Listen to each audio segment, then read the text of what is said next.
Hola, ¿cómo están? Bienvenidos a este nuevo video dedicado para ustedes, los que están en la edad de prepa.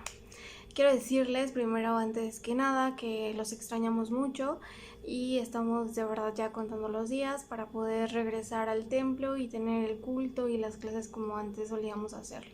Espero que cada uno de ustedes esté pues bien dentro de sus casas con sus familias, y sabemos que pues este es un tiempo difícil. Sin embargo, también sabemos que Dios está con nosotros. Les pido que juntos oremos para comenzar nuestra clase.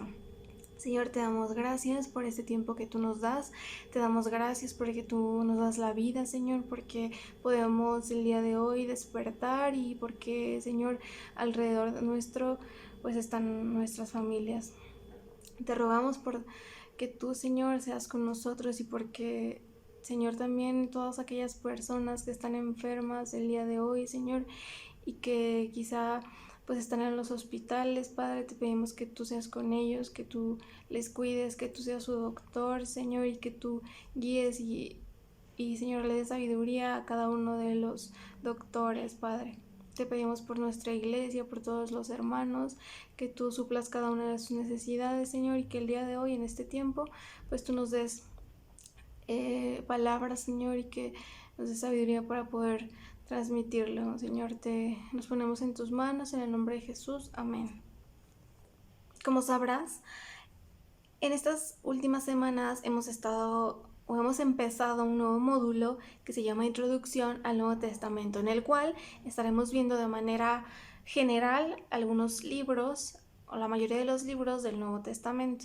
Para esto ya tuvimos algunas clases donde se vieron algunas dudas o preguntas que cualquiera de nosotros podría tener al empezar a estudiar este libro, así como también ya vimos de manera general los evangelios, y la semana pasada David nos habló un poco acerca del libro de Hechos. El día de hoy vamos a comenzar con el evangelio de Mateo, el cual es sumamente importante y muy interesante, así que te invito a que te quedes. La mayoría de las personas tiende a buscar a otra persona a la cual seguir. Muchas veces esta persona queremos que sea una persona muy humana, responsable, que dé un buen ejemplo, quizá. Muchas veces encontramos estos modelos a seguir en un presidente, en algún padre, en algún amigo. Hoy en día, muchos de los jóvenes buscan a quién seguir en las redes sociales, y está muy de moda el seguir a influencers. El contexto en el que se escribió el libro de Mateo es muy similar a lo que te estoy contando. Los judíos, que es a las personas a las que va dirigida o va dirigido este mensaje, estaban esperando un Mesías. Este Mesías había sido prometido desde el Antiguo Testamento, y ellos a lo largo de muchísimo tiempo habían estado esperando por él. Este Mesías vendría a liberarlos del pecado, a suplir sus necesidades físicas. También él vendría a hacer grandes milagros. Sin embargo, las expectativas que el pueblo judío tenía respecto a su Mesías cambiaron. ¿Por qué? Porque sus circunstancias comenzaron a ser diferentes. Resulta que en este tiempo en el que se escribió el Evangelio de Mateo, que es alrededor del 63-68 después de Cristo, el pueblo judío estaba oprimido bajo el Imperio Romano. Entonces, los judíos comenzaron a creer que el Mesías que se había prometido desde el Antiguo Testamento vendría en ese tiempo a liberarlos, pero de una manera política. Ellos creían que el Mesías que estaban esperando iba a llegar como un gran político, como un guerrero, y que iba a utilizar la violencia para poder liberarlos, no del pecado, no. Ellos estaban pensando en una liberación, pero física o política. Así que este es el contexto en el que se desarrollaba el pensamiento judío cuando las cortinas del Nuevo Testamento se abrieron. Como si ves tu Biblia, sabrás que está dividida entre Antiguo Testamento y Nuevo Testamento. De hecho, hay una hojita que lo marca, dice Nuevo Testamento. y automáticamente el primer libro que aparece es el Evangelio según San Mateo. Ese es el libro en el cual estaremos estudiando el día de hoy. Les recuerdo a lo que ya les dije ahorita, y es que Mateo es un evangelio que se escribió teniendo en mente a los judíos que vivían en Roma. Y como ya comentamos, el propósito de este fue que ellos conocieran que realmente el Mesías que ellos estaban esperando no era como lo imaginaban, sino que su Mesías sería diferente y que este Mesías era Jesús. Antes de empezar a hablar de cualquier cosa, me gustaría que habláramos acerca de la palabra Mesías. Esa palabra es realmente importante porque es clave en toda la historia de la Biblia, del Evangelio e incluso de nuestra fe. Muchos de ustedes son nuevos creyentes, es decir, que no tienen mucho que se han bautizado. Entonces es muy necesario que ustedes empiecen a comprender ciertas bases de lo que ustedes han llegado a creer. La palabra Mesías proviene del hebreo. El hebreo es el idioma en el que se escribió el Antiguo Testamento y significa ungido. ¿Ok? Mesías significa ungido. Con la palabra ungido se refiere a alguien que ha sido encargado para una tarea, el cual ha sido literalmente ungido o untado con aceite. Recordemos que el aceite simboliza el Espíritu Santo. Entonces, Mesías significa ser ungido o el ungido. ¿Ungido de qué? Bueno, pues del Espíritu Santo. Recordemos también que en el Antiguo Testamento el Espíritu Santo no moraba con todas las personas como hoy en día lo hace con cada uno de los creyentes. En el Antiguo Testamento el Espíritu Santo iba y venía. Y venía solamente por aquellas personas a las cuales se les encomendaba una tarea en específico, y pues esta obviamente pues era con autoridad divina. Entonces, por lo tanto, el Espíritu Santo les ayudaba con esta tarea. Por otro lado, en el Nuevo Testamento existe otra palabra que se llama Cristo. Esta palabra la escuchamos, mínimo 20 veces los domingos cuando hay culto, ¿no? En los tiempos en los que podíamos reunirnos. ¿Tú sabes qué significa Cristo? Porque muchas veces incluso decimos Jesucristo, pero quizá no sabemos el significado de esta palabra. Bueno, Cristo resulta que también significa ungido. La única diferencia es que esta palabra proviene del griego, que es el idioma en el que se escribió el Nuevo Testamento. ¿Ok?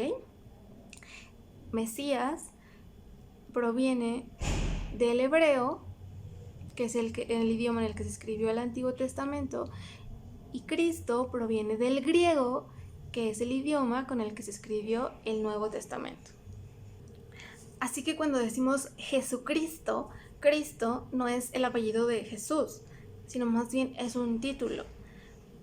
Por ejemplo, cuando decimos Jorge el doctor, bueno, el doctor no es el apellido de Jorge, es el título que Jorge tiene. Quiere decir que tiene cierta autoridad médica. ¿Por qué? Porque ha estudiado y porque se dedica a ello. De la misma manera, cuando decimos Jesucristo, le agregamos este título, Cristo, que quiere decir que Jesús es el Mesías, Jesús es el ungido. Así que la próxima vez que hables y digas Jesucristo, pues ya sabes qué es lo que significa. Significa que Jesús es el Mesías. Cada que decimos esta palabra, anunciamos, proclamamos y reconocemos que Jesús es nuestro Mesías. Ahora, ¿qué era lo que se esperaba de este Mesías? ¿Y por qué era tan importante y distinto a las demás personas? Bueno, a través del Antiguo Testamento, desde Génesis, Dios prometió que habría una persona que vendría a salvar el mundo. ¿Recuerdas? Por el pecado que inició desde Adán y Eva. Este hombre, o este enviado, este ungido de Dios, vendría a liberar a su pueblo del pecado. sería ungido por el Espíritu Santo y este habría de ser no solamente un enviado, sino vendría a ser un rey, el rey de reyes, profeta y aparte sacerdote. Este rey liberaría al pueblo de Dios, como ya lo dijimos, y establecería el reino de Dios en la tierra y gobernaría sobre todo el mundo. De hecho, hay cientos de profecías que hablan acerca de la venida del Mesías. Todas estas las encontramos en el Antiguo Testamento. Veamos algunas. En Isaías 11, versículo 1, menciona que este Mesías vendría de la tribu de Judá y sería descendiente del rey David, por lo tanto, sería un rey. En Miqueas 5 dice que nacería en Belén. Isaías 7 dice que nacería de manera sobrenatural de una virgen. Y Isaías 35 dice que este Mesías haría grandes milagros.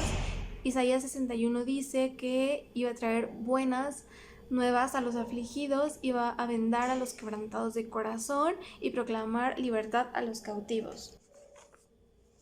Isaías 50 habla acerca de que este Mesías sería azotado, sería escupido. En los Salmos 69 dice que tomaría vinagre para su sed. En Isaías 53 dice que él moriría al lado de criminales. Ahora, solo hay una persona que cumple con estas profecías y aún cientos que existen en el Antiguo Testamento, y esta persona es Jesús. Y Mateo, al escribir el Evangelio precisamente dedicado a los judíos, les trata de explicar esto. Jesús es el Mesías que ustedes tanto han esperado. Véanlo. Date cuenta que casi no hemos visto ninguno de los versículos en el Evangelio de Mateo. Sin embargo, el comprender esta gran verdad del significado de la palabra Mesías y que Jesús era este Mesías del cual hablaba el Nuevo Testamento, tiene una gran importancia y relevancia, pues a la hora de leer el Evangelio, esto nos dará una mayor comprensión de él, al igual que la lectura de toda la Biblia. Entonces, esto es algo básico que todo cristiano o creyente debería conocer. Si abrimos nuestra Biblia en el Evangelio de Mateo, hagámoslo, te invito a que lo hagas conmigo, verás que la primera cosa que aparece es la genealogía de Jesús. La genealogía de Jesús es como un árbol genealógico, ¿recuerdas? Tal vez tú lo has hecho en tu escuela y simplemente es que se muestra quiénes son tus antepasados, tu tatarabuelo y demás. Nosotros pues normalmente no acostumbramos a tener un registro de quiénes son o quiénes son nuestros descendientes. Sin embargo, para los judíos esto era muy común y de hecho empezar con la genealogía para ellos era muy interesante. Para nosotros totalmente no es de esta manera. De hecho, no sé si tú alguna vez lo has hecho, pero yo confieso que sí alguna vez lo hice. Y es que normalmente cuando nos encontramos con este tipo de genealogías pensamos que no tienen ninguna razón de ser en la Biblia, que simplemente son nombres que aparecen allí y nos las saltamos y no las leemos. Yo lo he hecho, lo hice muchas veces, lo admito. Sin embargo, el día de hoy veremos que tiene una gran importancia y una razón de ser el hecho de que existan genealogías en la Biblia. Leamos el primer versículo. Dice, ayúdame a leerlo. Libro de la genealogía de Jesús, hijo de David, hijo de Abraham. Bueno, primero, como vemos, este primer versículo dice que es la genealogía de Jesucristo, que es hijo de David e hijo de Abraham. Recordemos que a Abraham en Génesis 3, 18 aproximadamente, se le da una promesa, y esta promesa es que en él serían benditas todas las naciones y que de él saldría la simiente que derrotaría a la simiente de la serpiente.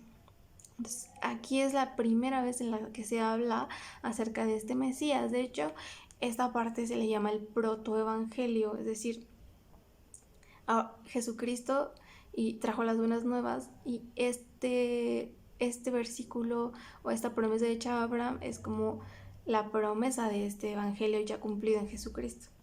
Por otro lado, a David se le prometió en 2 de Samuel 12 y en el Salmo 3 que de su simiente pues también saldría el Mesías. Y vemos en el versículo 1 que dice que es Jesucristo, Jesús, el Mesías, el ungido de Dios.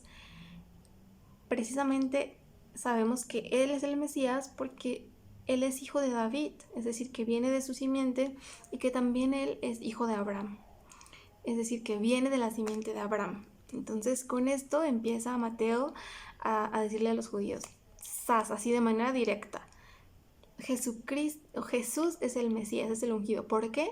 Porque, bueno, él viene él es descendiente de Abraham y él es descendiente de David. Esto es algo muy fuerte porque recordemos que el Mesías tendría que pues venir de descendencia de ellos.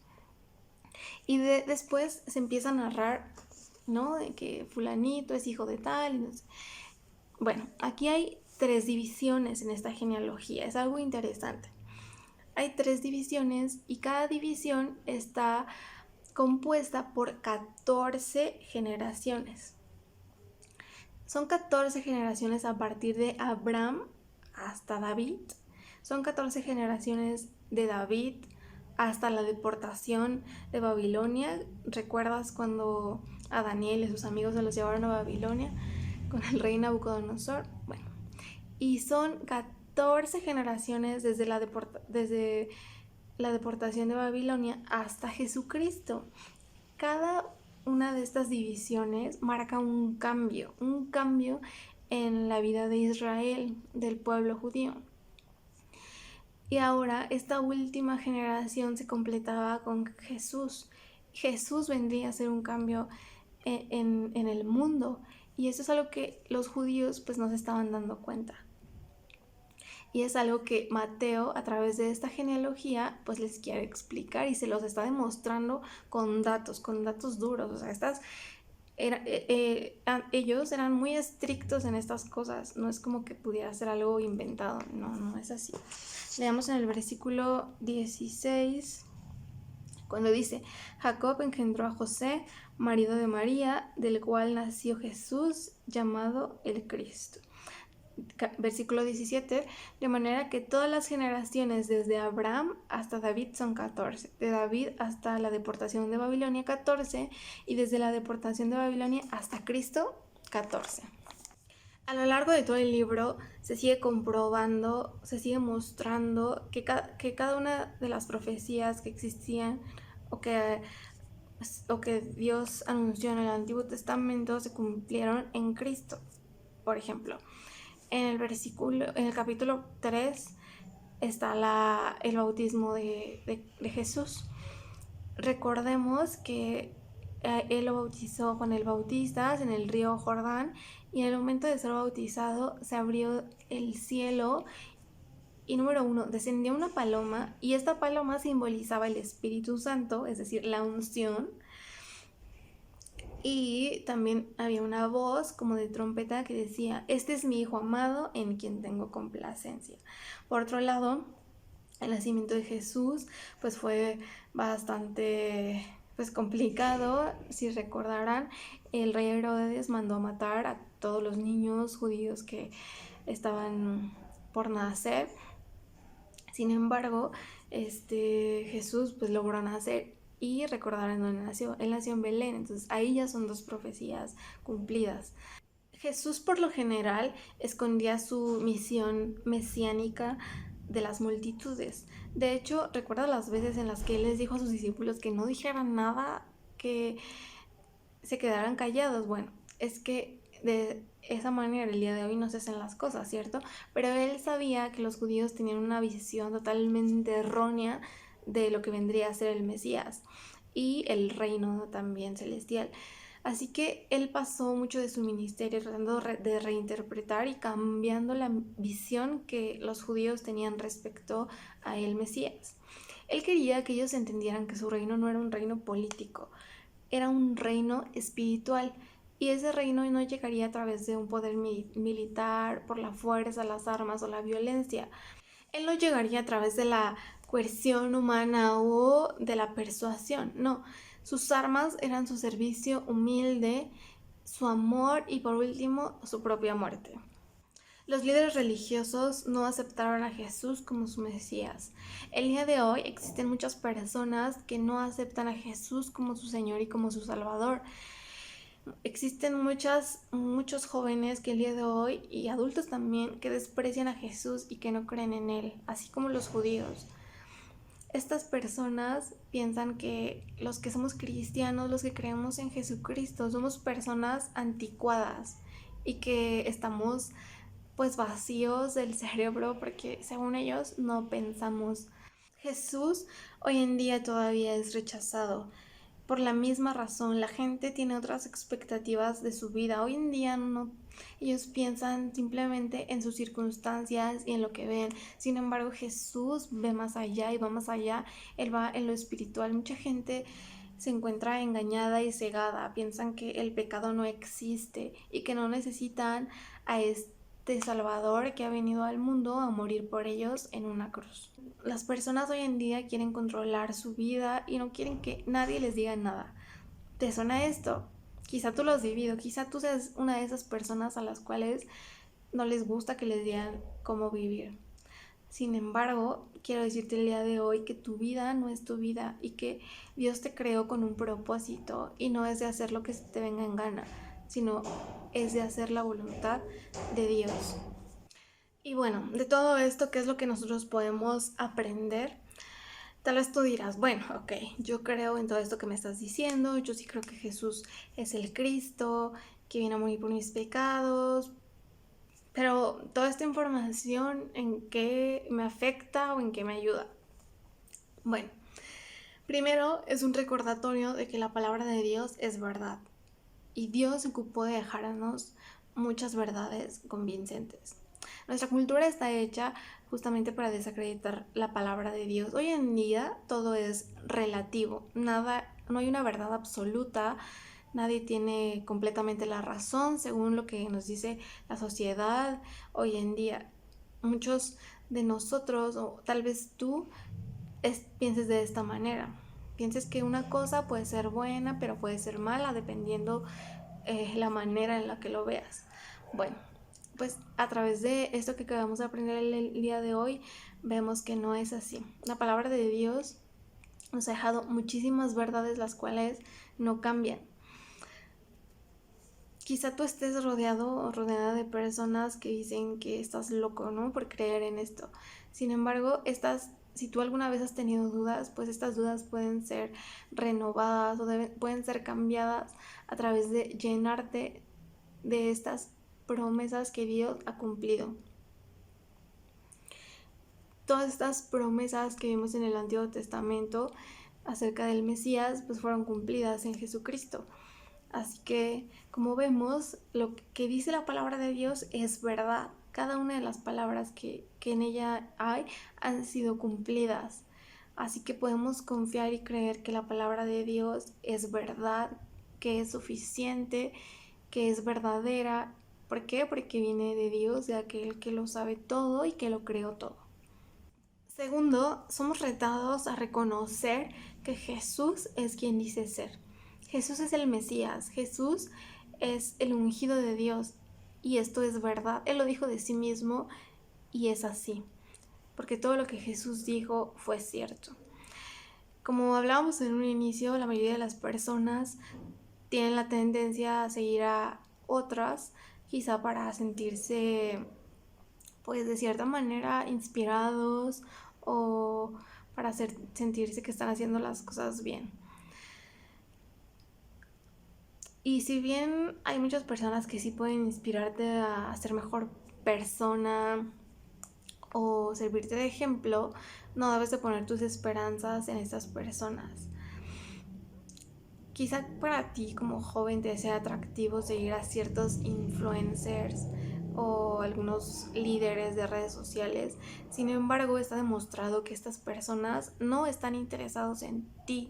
Ellos están interesados en lo que pueden lograr a través de su influencia en ti.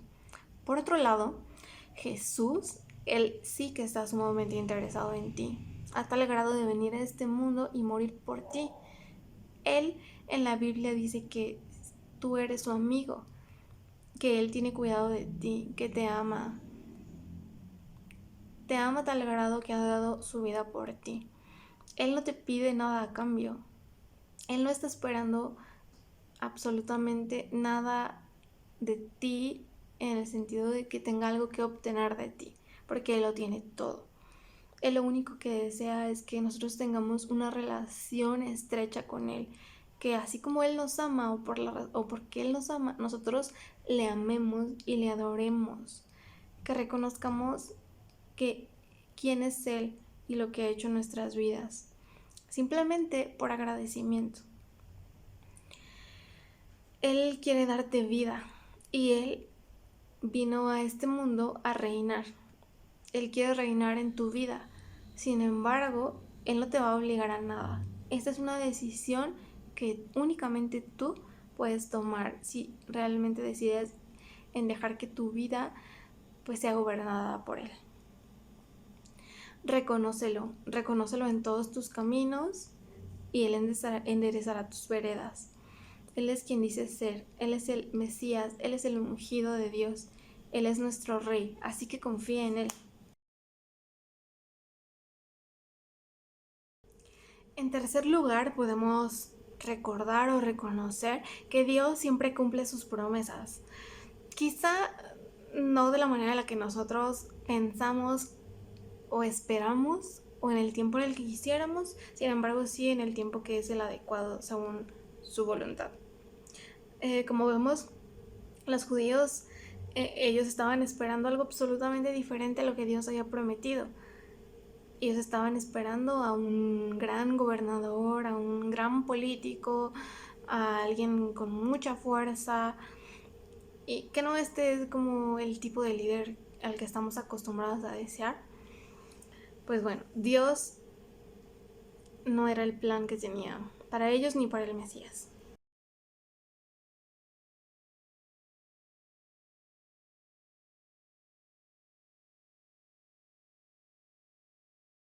Así que la pregunta es, ¿has creído en Él? ¿Crees en Él?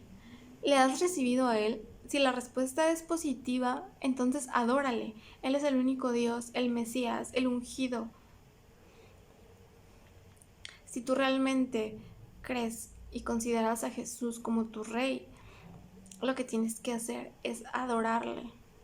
Y para esto quizá tú tengas que hacer cambios en tu vida, quizá tengas que darte cuenta que estás adorando a otras cosas o a otras personas en lugar de Él. O incluso quizá tú estás ocupando el trono de Dios.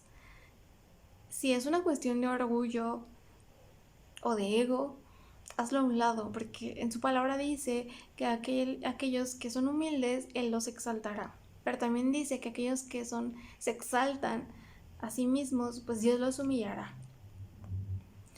No ocupes el lugar de Dios, permite que Él ocupe ese lugar y tú simplemente dedícate a adorarlo.